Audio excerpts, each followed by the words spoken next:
আসসালামু আলাইকুম। শুরু করছি উপন্যাস আমি তো ভালোবাসি তোকে, লেখিকা সালমা চৌধুরী। মেঘ কিছুক্ষণ দাঁড়িয়ে মনে মনে আবির ভাইকে খুব করে বকলো।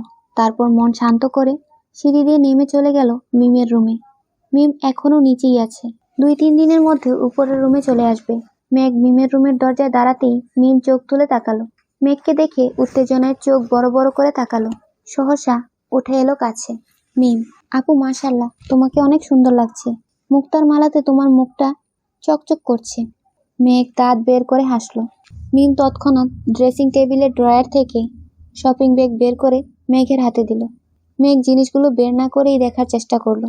মিমের জন্য আনা জিনিস মেঘের 3 ভাগের 1 ভাগ হবে। মেঘ স্বাভাবিক কণ্ঠে বলল, সবগুলো সুন্দর হয়েছে, তুই এক সেট পর, তারপর আমরা ছবি তুলবো নে। মিমও হাসি মুখে রাজি হয়ে গেল। মিম হালকা সাজুগুজু করে নিল। তারপর 2 বোন সোফায় বসে ছবি তোলায় ব্যস্ত হলো। ওদের হাসির শব্দ শুনে আদিও রুম থেকে ছুটে এসেছে। আদিকে সহ 3 ভাই বোন বেশ কিছু ছবি তুলল। তারপর ছবি দেখে খুনসুটি করতে লাগলো। কাকে কোন ছবিতে কেমন লাগছে এসব নিয়ে। আবির সিঁড়ি দিয়ে ব্যস্ত পায়ে নামছে। মেঘের চোখ পড়তেই আকস্মাৎ হাসি থেমে গেল মেঘের। মাথা নিচু করে বিড়বিড় করে বলল, তোরা রুমে গিয়ে পড়তে বস, আমিও রুমে চলে যাই। আবির দ্রুত পায়ে হেঁটে ডাইনিং টেবিলের কাছে এসে মাকে জিজ্ঞেস করলো, আম্মু, রান্না হয়েছে? মালিয়া খান, হ্যাঁ, রান্না শেষের দিকে। খেতে দিব তোকে? আবির, হ্যাঁ। ওইদিকে মেঘ চুপি চুপি সিঁড়ি দিয়ে উঠতে থাকে। বিকালেই আবির ভাই পড়া নিয়ে কথা শুনিয়েছেন। এখনো আড্ডা দিচ্ছে দেখলে নিশ্চয়ই মায়ের দিবে। এই ভয়ে রুমে যেতে নেয় মেঘ। 4-5টা সিঁড়ি উঠল কিনা আকস্মাৎ আবির ডেকে উঠল, মেঘ, এদিকে আয়। আবির ভাইয়ের কথায় থমকে দাঁড়ায় মেঘ। মনে মনে আল্লাহ আল্লাহ করছে। ধীর গতিতে নিচে নেমে ডাইনিং টেবিলের কাছে আসলো। আবির পকেটে হাত দিয়ে টেবিলে হালকা ধাক্কা দিয়ে দাঁড়িয়ে আছে।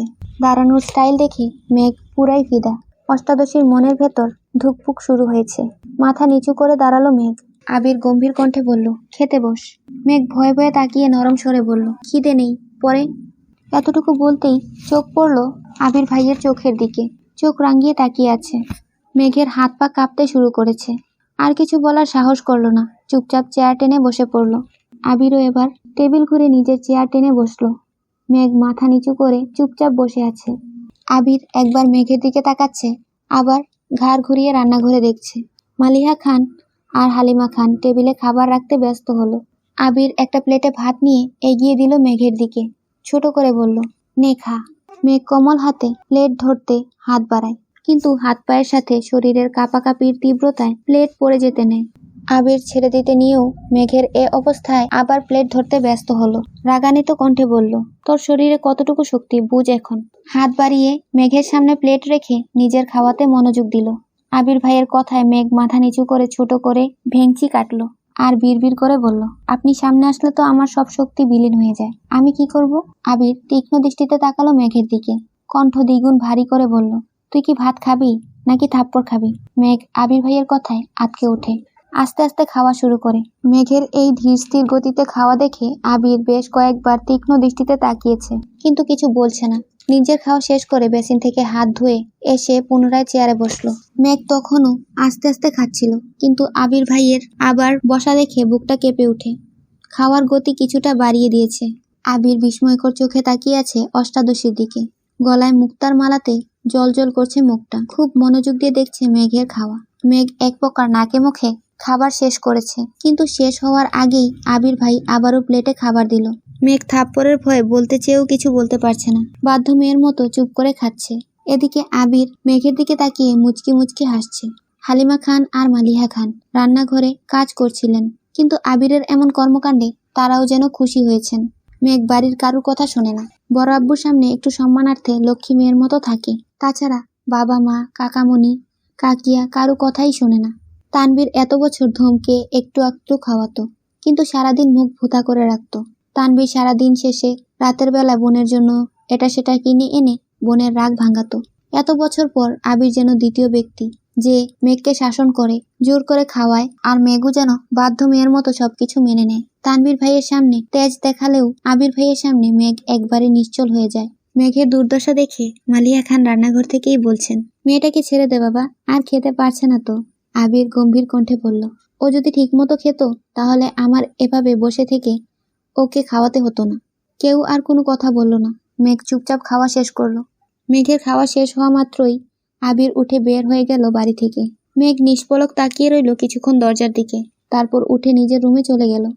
একটু রেস্ট নিয়ে পড়তে বসলো। রাত 12টার উপরে বাজে। মেঘ পড়তেছে, কিন্তু আবির ভাই এখনো আসছে না। চিন্তা লাগছে মেঘের। বারবার উঠে বারান্দায় যাচ্ছে মেঘ। তানভীর ইদানিং খাওয়া দাওয়া বাদ দিয়ে কাজ করছে। মনোনয়নের ফলাফল ঘোষণা করবে আগামীকাল। কারো চোখে ঘুম নেই। দল থেকে মনোনয়ন পেয়ে গেলে আলহামদুলিল্লাহ, তারপর প্রচারণা চালাতে হবে। তারা কোনোভাবেই আজ রাত তানভীরকে ছাড়ছিল না। গোপন মিটিং চলছে এমপির বাড়িতে। রাজনৈতিক মিছিল মিটিং থেকে ভাইকে আনতে বাধ্য হয়ে আবিরকেই যেতে হলো। এমপির বাড়ির হলরুমে মিটিং চলছিল। আবির এমপির বাড়ির সামনে বাইক থামিয়ে হলরুমের দিকে যেতে নিলেই পথ আটকে দাঁড়ায় এমপির মেয়ে। আবির চোখ গোল গোল করে তাকালো মেয়ের দিকে। রাশভারী কণ্ঠে বলল, পথ আটকে দাঁড়িয়েছেন কেন? মেয়ে হাসি মুখে উত্তর দিল, আপনাকে আমার অনেক ভালো লাগে ভাইয়া, প্লিজ আপনার নাম্বারটা দিবেন? আবির কণ্ঠ দ্বিগুণ ভারী করে বলল, আপনাকে তানভীর বলেনি আমি একজনকে ভালোবাসি? মেয়ে এই কথায় পাত্তা দিল না। হাসতে হাসতে উত্তর দিল, আমি তো তানভীর ভাইয়ার কথা বিশ্বাস করিনি, উনি আমার সাথে মজা করেছেন।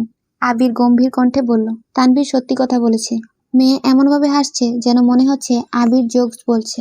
আবির এবার দীর্ঘশ্বাস ফেলে রাগান্বিত কণ্ঠে বলল, শোনো মেয়ে, এই আমিময় আবির অন্য কারো মালিকানায় বন্দী। আমার জীবনের অস্তিত্ব জুড়ে শুধু তার রাজত্ব চলে। এমপির মেয়ে অবিশ্বাস্য চোখে তাকালো আবিরের দিকে। কোমল কণ্ঠে বলল, আপনি সত্যি সত্যি কাউকে পছন্দ করেন? আবির সহসা বলে উঠল, সে আমার পছন্দ বা ভালো লাগা নয়, সে আমার ভালোবাসা। আমি একটু ভালোবাসবো তাকে। মেয়েটার চোখ টলমল করছে। এটা দেখে আবির এবার বিরক্তি নিয়ে বলল, শোনো, আমি শুধুই তোমার মোহ। 2 দিন পর সব মোহ কেটে যাবে। আর যে সত্যি সত্যি তোমার জন্য আসবে সে তোমাকে কখনো অজুহাত দিবে না। তার কাছে তোমার প্রায়োরিটি থাকবে সবার প্রথমে। যেমন আমার কাছে সর্বোচ্চ প্রায়োরিটি আমার প্রিয়শীল। আশা করি তুমি আমার কথাগুলো বুঝতে পেরেছো। তাই ভবিষ্যতে এমন কোনো কাজ করবা না বা এমন কোনো কথা বলবা না যে কারণে তোমার এই পাগলামিগুলো নিয়ে আমার সিরিয়াস হতে হয়। ভালো থেকো। গম্ভীর কণ্ঠে কথাগুলো বলেই হলরুমের দিকে পা বাড়ায় আবির। পিছন থেকে এমপির মেয়ে ডেকে উঠল, সরি ভাইয়া, আর কখনো এমন হবে না। প্লিজ আব্বুকে কিছু বলবেন না, প্লিজ। আবির মুচকি হাসলো। মেয়েটা যে তার কথা বুঝতে পেরেছে এতেই ভালো লাগলো আবিরের। হলরুমে ঢুকেই সালাম দিল এমপিকে। আবিরকে দেখে হ্যান্ডশেক করলেন এমপি। হাসি মুখে জিজ্ঞাসা করলেন, কেমন আছো আবির?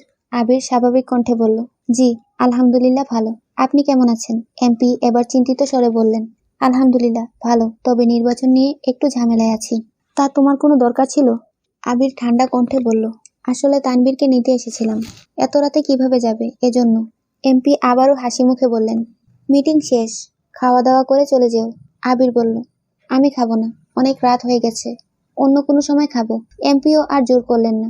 আবির তানভীরকে নিয়ে বের হলো বাড়ি থেকে। বাইকে আবিরের পেছনে চুপচাপ বসে আছে তানভীর। অনেকটা পথ যাওয়ার পর তানভীর ভয়ে ভয়ে বলল, ভাইয়া, এমপির মেয়ের সাথে দেখা হয়েছিল? আবির বলল, হ্যাঁ। তানভীর আস্তে আস্তে বলল, তাকে কি বুঝাতে পেরেছ? আবির গম্ভীর কণ্ঠে বলল, আমার বোঝানো তো বুঝিয়েছি, কিন্তু সে কতটা বুঝেছে এটাই এখন মূল বিষয়। তানভীর এবার অভিযোগের স্বরে বলল, আমি কি করব বলো ভাইয়া? কোনো দরকারে এমপির সাথে দেখা করা, গুরুত্ব মিটিং সবকিছুই এমপির বাড়িতে হয়। আমার দেখা যায় প্রতিদিন অন্ততপক্ষে 2-1 বার এমপির বাড়িতে আসতেই হয়। আর এই মেয়ে যেন বসেই থাকে কখন আমি আসব, দেখলেই ছুটে আসে, তোমার কথা জিজ্ঞেস করে শুধু। আমি কতবার বলেছি তুমি একজনকে পছন্দ করো, বিয়ে ঠিক। মেয়ে কোনো কথাই পাত্তা দেয় না। আমি এড়িয়ে গেলেও মেয়ে পথ আটকে দাঁড়ায়। এমপির চোখে এটা পড়লে তো আমাকে কালারিং বানাবে, ভাববে মেয়ের সাথে আমার কিছু চলে, তখন তো ঝামেলায় আমি ফাঁসবো। তাই তোমাকে বলেছি। একদমে কথাগুলো বলল তানভীর। আবির স্বাভাবিক কণ্ঠে বলল, সমস্যা নেই, মেয়ে আশা করি আর কিছু বলবে না তোকে, তুই তোর কাজে মনোযোগ দিস। এর মধ্যে বাসায় চলে আসছে দুজন। প্রায় রাত 1:30টায় আবির ভাই বাড়িতে ঢুকলো বাইক নিয়ে, পেছনে তানভীর ভাইয়া। আবির ভাইকে দেখে মেঘের চিন্তিত মলিন মুখটা তৎক্ষণাৎ জলজল করে উঠেছে। সেই 12টা থেকে অপেক্ষা করছে আবির ভাইয়ের জন্য। বারান্দায় দাঁড়িয়ে আকাশের তারা গুনে শেষ করে ফেলেছে মনে হয়, কিন্তু আবির ভাই আসছিল না। মেঘ দীর্ঘশ্বাস ফেলে প্রফুল্ল মেজাজে দেখতে লাগলো আবির ভাইকে, বাসায় ঢোকার আগ পর্যন্ত যতটা দেখা যাচ্ছিল। তারপর চুপচাপ শুয়ে ঘুমিয়ে পড়ল। সকালে আবির রুম থেকে বের হয়ে করিডোর থেকে নিচে তাকালো। ডাইনিং টেবিলে মেঘ নেই। এত রাত করে ঘুমানোর জন্য মেঘ সকালে ঘুম থেকে উঠতে পারেনি। আবির মেঘের দরজায় টোকা দিল। 2 বার শব্দ হতেই ঘুমের মধ্যে টলতে টলতে এসে দরজা খুলে দিল মেঘ। হাত দিয়ে চোখ কসলাতে কসলাতে তাকালো। সহসা অক্ষিযুগল বিপুল হলো মেঘের। আবির বিমোহিত লোচনে চেয়ে আছে অষ্টাদশীর মুখের পানে। সদ্য ফুটে ওঠা পদ্ম ফুলের ন্যায় সুন্দর লাগছে মেঘকে। খুব করে চাইছে দৃষ্টি সরাতে, কিন্তু পারছে না। আবির ভাইকে দেখে মেঘের বুকের ভেতর সেই টিপ টিপ আওয়াজ স্পষ্ট বোঝা যাচ্ছে। মেঘ মুখ ফসকে বলে উঠল, আবির ভাই। তৎক্ষণাৎ ঘোর কাটল আবিরের। কিছুটা নড়ে চড়ে উঠল। আবির ঠান্ডা কণ্ঠে শোধালো, এত রাতে ব্যালকনিতে দাঁড়িয়েছিলি কেন? আবির ভাইয়ের প্রশ্ন শুনে আঁতকে ওঠে মেঘ। আকস্মাৎ চিরচেনা গতরের কাঁপাকাঁপি তীব্র হয়ে ওঠে। বুকের ভেতর হাঁসফাঁস শুরু হয়েছে। হৃদস্পন্দন অনেক বেশি জোরালো হলো। চিবুক নামিয়ে চাপা কণ্ঠে বলল, রাতে ঘুম ভেঙে গেছিল। আবির ভ্রু কুঁচকে তাকালো। সহসা গম্ভীর কণ্ঠে বলে উঠল, ঘুম ভেঙেছিল নাকি ঘুমাতেই যাসনি? সত্যি করে বল। আবির ভাইয়ের সামনে দাঁড়িয়ে মিথ্যা বলার সাহস অষ্টাদশীর এখনো হয়নি। ভয়ে ভয়ে বলল, ঘুম আসছিল না। আবির এবার ভ্রু নাচিয়ে শুধালো, কেন? মেঘ আর কিছু বলতে পারছে না। মনে হচ্ছে কথা আটকে আসছে গলায়। কোনো আওয়াজ বের হচ্ছে না মুখ থেকে। আবির শ্বাস ঝাড়ে। ভারী স্বরে বলল, কি হলো? আবির ভাইয়ের ভারী কণ্ঠে চুপসে গেল মেঘ। বিড়বিড় করে বলল, আপনার জন্য। আবির তীক্ষ্ণ দৃষ্টিতে তাকায়। কয়েক মুহূর্ত নীরব থাকে। কণ্ঠ 3 গুণ ভারী করে বলল, কেন মেতেছিস ধ্বংসের খেলায়? মেঘ, কখনো অনিশ্চিত ভবিষ্যতের পেছনে ছুটবি না। নিজের লক্ষ্য স্থির না করলে জীবনে কখনো সফল হতে পারবি না। আবির ভাইয়ের এত কঠিন কথাগুলো মেঘের মাথার 3 হাত উপর দিয়ে গেল। কিছুই বুঝতে পারল না সে। চিবুক নামিয়েছে গলায়, উষ্ঠ উল্টে গাল ফোলানো। আবির সূক্ষ্ম দৃষ্টিতে দেখছে। আবার রাগান্বিত কণ্ঠে আবির বলে উঠল, এখন যে সময়টা কাটাচ্ছিস সে সময় আর কখনো আসবে না। আজে বাজে চিন্তা বাদ দিয়ে পড়াশোনায় মনোযোগ দে। মেঘ এবার বুক ফুলিয়ে শ্বাস নিল। ধীর কণ্ঠে ডাকলো, আবির ভাই। সহসা আবিরের তীব্র রাগ বিলীন হয়ে গেছে। ভ্রু কুঁচকে শান্ত চোখে তাকালো অষ্টাদশীর দিকে। অতঃপর মৃদুগামী কণ্ঠে শুধু বলল, এই হুতে যেন এক আকাশ সমান ভালোবাসা, আবেগ, অনুভূতি মিশে আছে। মেঘ অতর্কিতে তাকালো আবির ভাইয়ের অভিমুখে। এই মোহঘোর মেশানো হুম শোনার জন্য মেঘের আমৃত্যু আবির ভাইকে ডাকতে ইচ্ছে হচ্ছে। মেঘ সারা জীবন আবির ভাইয়ের কানের কাছে ঘ্যান ঘ্যান করবে। আবির ভাই প্রতি উত্তরে শুধু বললেই হবে। এসব ভেবেই অষ্টাদশীর ঠোঁটের কোণে হাসি ফুটে উঠেছে। আবির পুনরায় গম্ভীর কণ্ঠে বলল, কিছু বলবি? আবির ভাইয়ের কণ্ঠে মেঘের অনিন্দিত কল্পনাদের অবসান হলো। 1 সেকেন্ডেই গায়েব হলো ঠোঁটের কোণের মিষ্টি হাসি। চিবুক নামলো আবির ভাইয়ের মুখ থেকে।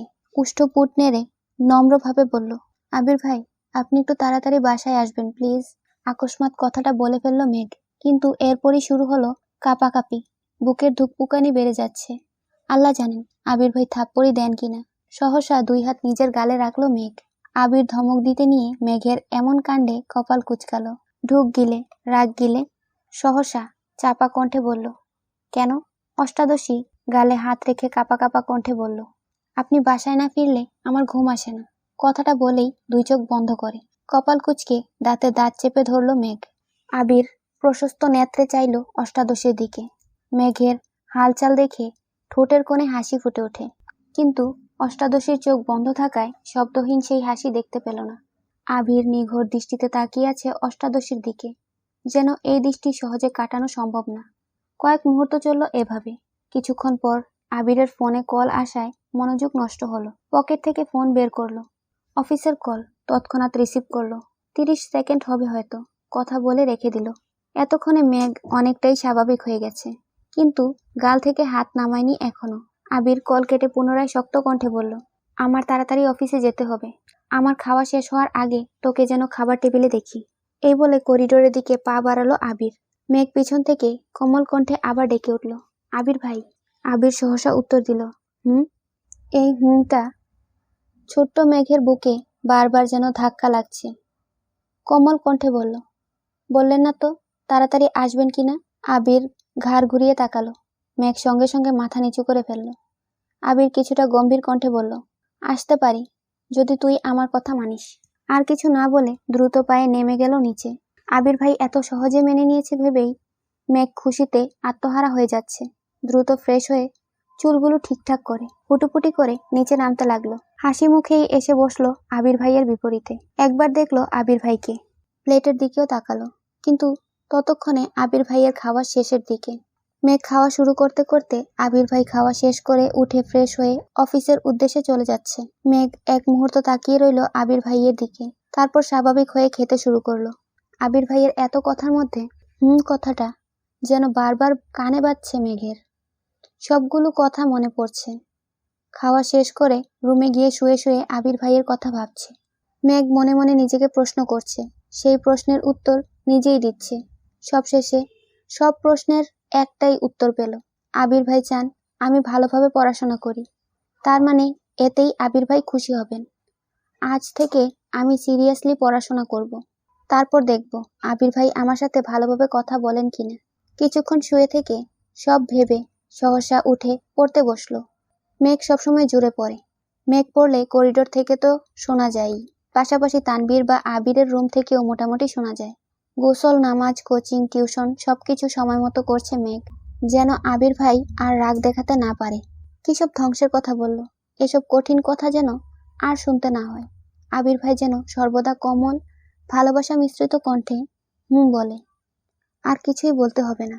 এদিকে মনোনয়নের ফলাফল ঘোষণা করা হয়েছে। তানবীরদের এমপি দলীয় প্রতীকে মনোনীত হয়েছেন। পার্টি অফিস থেকে শুরু করে এমপির বাড়ি পর্যন্ত হইচই শুরু হয়েছে। নিষেধাজ্ঞা অমান্য করে সব গণহারে মিছিল দিচ্ছে। প্রথমবারের মতো মনোনীত হয়েছেন এমপি। তানবীর সহ সভাপতি, সাধারণ সম্পাদক, সাধারণ সদস্যরা মিষ্টি খাওয়াচ্ছেন সবাইকে। এক পর্যায়ে এমপির বাড়িতে গেল তানবীর সহ আরো 2-4 জন। এমপির মেয়ে হাসি মুখে তানবীরের সামনে এসে দাঁড়ালো। বাবা মনোনয়ন পেয়েছে, এতে মেয়ের খুশির সীমা নেই। কিন্তু তানবীর মেয়েকে দেখে কিছুটা ঘাবড়ে গেছে। আবির ভাই গতরাতে বুঝিয়ে গেল, তারপরে যদি মেয়ে পাগলামি করে আর সেটা এমপির নজরে পড়লে তানবীর শেষ। তানবীর কিছুটা ভীতু গলায় বলল, কিছু বলবেন? এমপির মেয়ে হাসি মুখে উত্তর দিল, হ্যাঁ ভাইয়া। তানবীর কপাল কুঁচকে বলল, কি? এমপির মেয়ে হাসি থামিয়ে কিছুটা গম্ভীর কণ্ঠে বলল, আই এম সরি ভাইয়া, আমি আপনাকে এই কিছুদিন অনেক জ্বালিয়েছি। আপনি এতবার বলেছেন আবির ভাইয়ের গার্লফ্রেন্ড আছে, কিন্তু আমি বিশ্বাস করিনি। গতকাল আবির ভাইও বলে গেছেন ওনার জীবনে অন্য কেউ আছে। এজন্য আমি সিদ্ধান্ত নিয়েছি আর কোনোদিন ওনার কথা জিজ্ঞেস করব না আপনাকে। আপনাকেও আর বিরক্ত করব না কখনো। আপনি অনেক ভালো। আমি চাই আপনি আব্বুর জন্য সর্বোচ্চ চেষ্টা করুন, যাতে আব্বু এমপি হতে পারেন। তানবীরের চোখ ছানা ভরা হয়ে গেছে। মনে মনে বলছে, বাহ ভাইয়া, তোমার 2 মিনিটের কথায় আমার 15 দিনের সমস্যা সমাধান করে দিলে। You are great bro.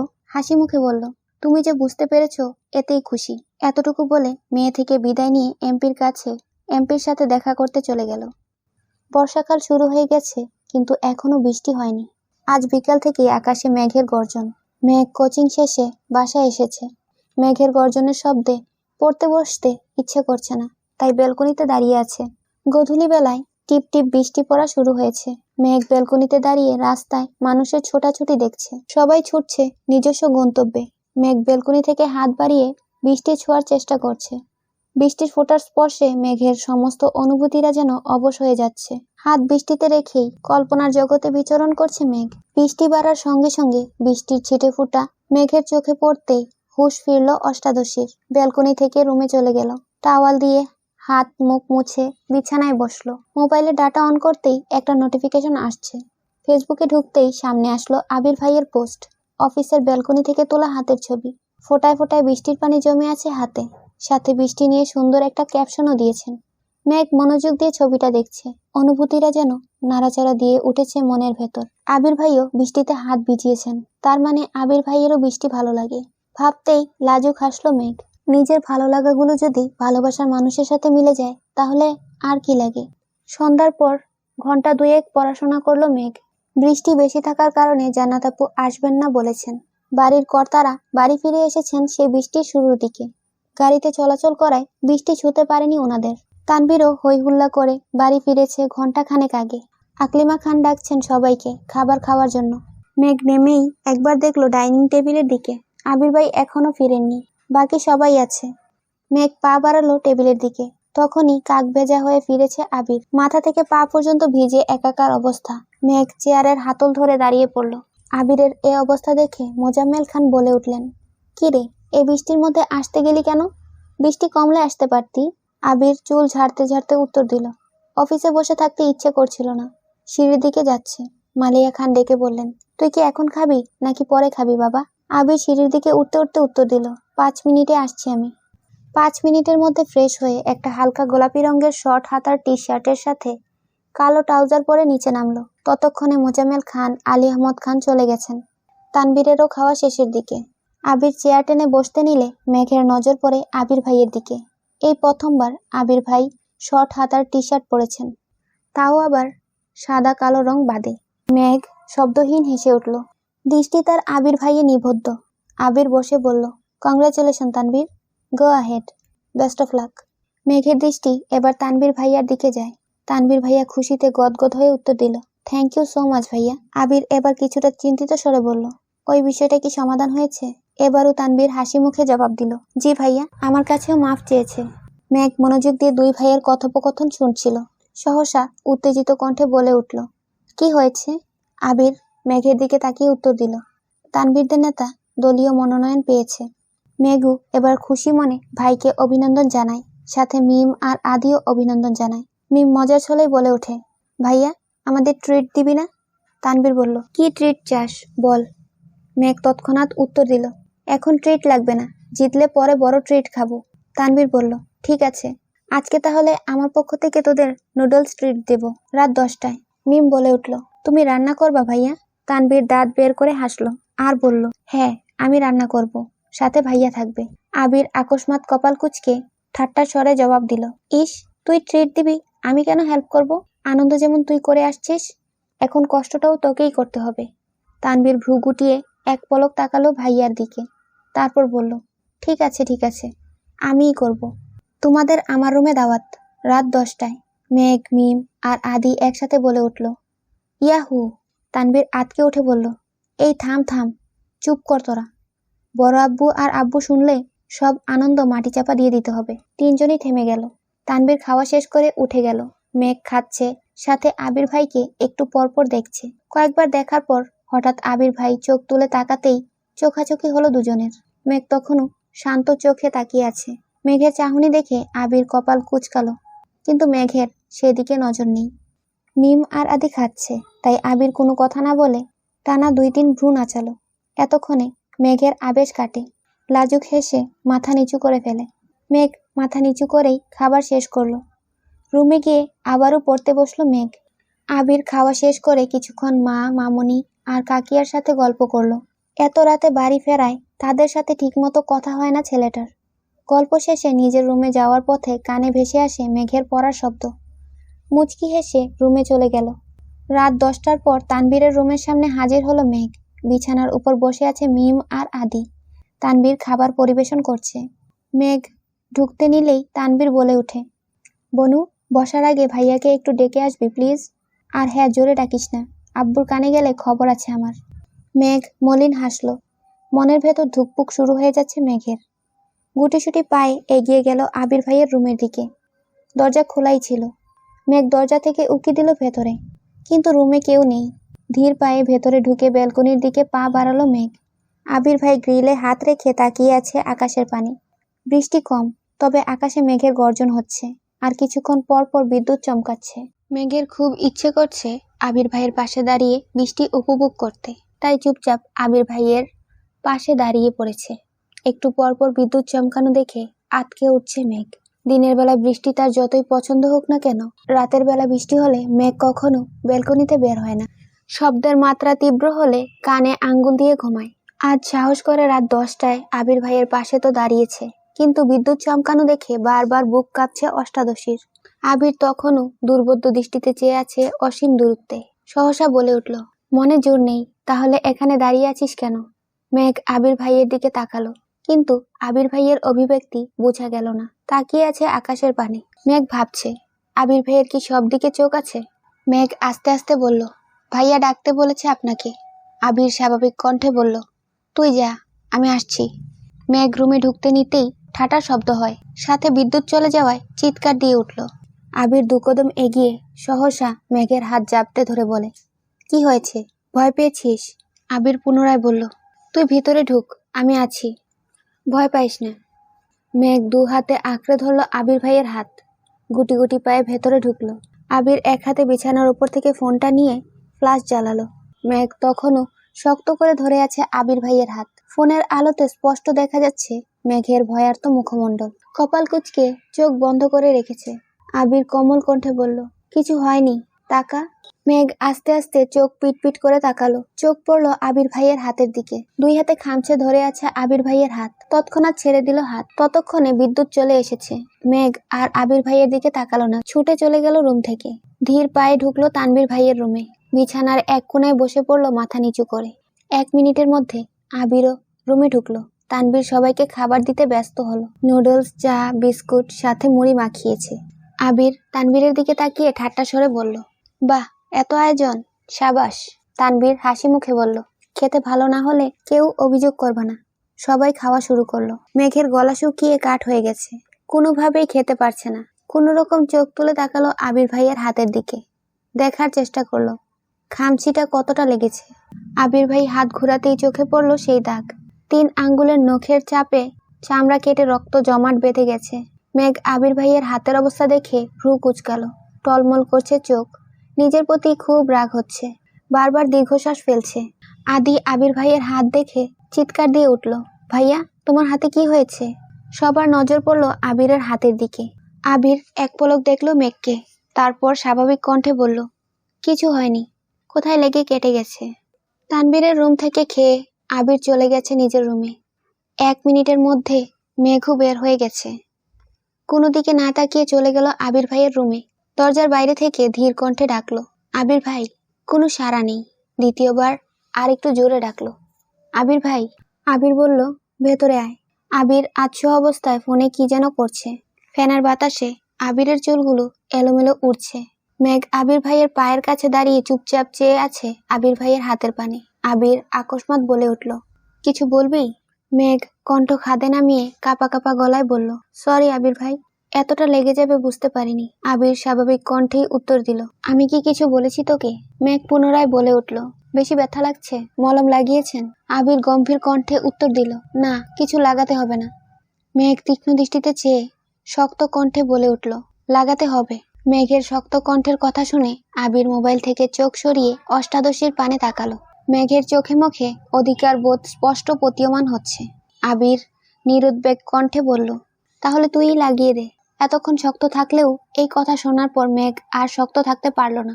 বুকের ভেতর অনুভূতিরা ঢোল বাজিয়ে নৃত্য করছে। হাত পায়ের কম্পন তীব্র হতে শুরু করেছে।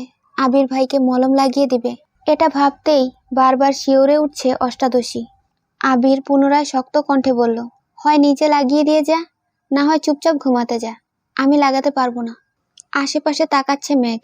চোখ পড়ল ড্রেসিং টেবিলের উপর রাখা মলমের দিকে। মলমটা হাতে নিয়ে আবির ভাইয়ের কাছাকাছি বসলো। হৃৎপিণ্ড ছুটছে এদিক সেদিক, আঙ্গুল কাঁপছে অষ্টাদশীর। শীতল হস্তে আলতোভাবে মলম ছোঁয়ালো আবির ভাইয়ের হাতের সেই কাটা অংশে। হালকা কাঁপলো আবির ভাইয়ের হাত। মেঘ পূর্ণ মনোযোগ দিয়ে মলম লাগিয়ে দিচ্ছে। আবির ভ্রু গুটিয়ে শান্ত কণ্ঠে বলল, ভাবিস না তোকে দিয়ে খাটাচ্ছি আমি, যে ভুল করবে শাস্তি তো তাকেই পেতে হবে। মেঘ মনে মনে ভাবছে, এরকম হাজারটা শাস্তি পেতেও আমি রাজি। আবির অভিভূতের ন্যায় নিষ্পলক চেয়ে আছে মেঘের দিকে। আবির ভাইয়ের দৃষ্টি বুঝতে পেরে মেঘ চিবুক নামালো।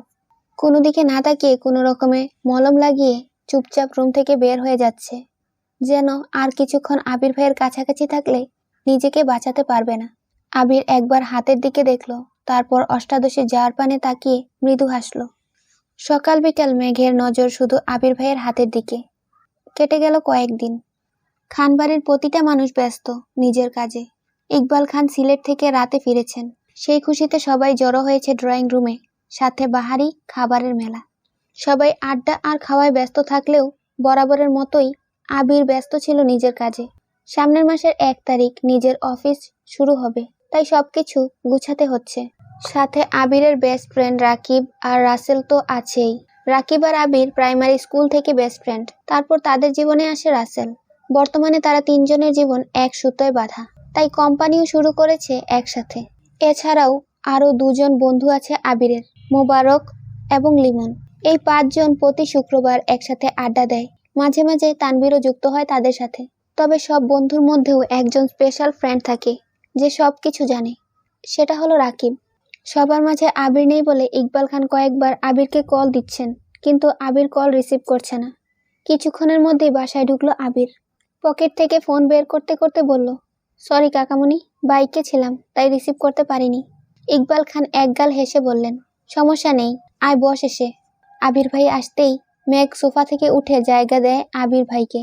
আবির এসে মেঘের জায়গায় বসে স্বাভাবিক কণ্ঠে জিজ্ঞেস করে, কেমন আছো কাকামণি? কাজ ঠিকঠাক হয়েছে? ইকবাল খান হাসি মুখে উত্তর দিলেন, আলহামদুলিল্লাহ, ভালো আছি, সব ঠিকঠাক করে আসছি। আশা করি 2 মাসের মধ্যে আর সিলেটে পা দিতে হবে না। ইকবাল খান পুনরায় মজার ছলেই বললেন, তোর কোম্পানি কবে ওপেন করবি? আমাদেরকে দাওয়াত দিবি না? আবির মলিন হেসে উত্তর দিল, ইনশাল্লাহ আগামী মাসের 1 তারিখ। তোমাদের সবার জন্য কার্ড রেডি করেছি, খুব শীঘ্রই পেয়ে যাবে। ইকবাল খান অবাক চোখে তাকিয়ে বললেন, কার্ড? এত ভিআইপি আমি? আবির এবার সশব্দে হেসে উত্তর দিল, কার্ড স্পেশালি আব্বু আর চাচুর জন্য। তুমি একা মিস যাবে কেন, তাই তোমাকেও দিব। তারপর তারা দুজনে ব্যস্ত হলো অফিসের আলোচনায়। এদিকে মেঘ বিমোহিত নয়নে আবির ভাইকে দেখছে আর ভাবছে, একটা মানুষ এত সুন্দর করে কিভাবে কথা বলে। আলী আহমদ খান ও মোজাম্মেল খান হাজির হলো এই আড্ডায়, তাই মেঘ নিজের রুমে গিয়ে পড়তে বসেছে।